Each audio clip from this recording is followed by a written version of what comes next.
अरे प्रत्येक जीवाचे असे भोग असतात. रे आपल्या मुलाला मृतावस्थेत बघणार हे या चोळ्या येसू आणि राधाक्काचे भोग होते.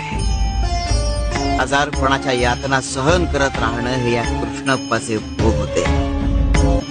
पण त्याचं आयुष्य काही इतक्यात संपणार नव्हतं. अरे आम्ही फक्त त्या आयुष्याला एक संजीवनी दिली. खरं कर्तृत्व या येसूच होतं. तू ज्या कोऱ्या कागदाची पूजा करत होतीस त्यावर कुणाचं चित्र उमटलं?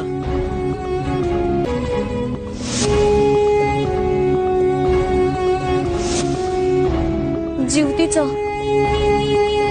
तू न कळतपणे जीवतीची पूजा करत होतीस.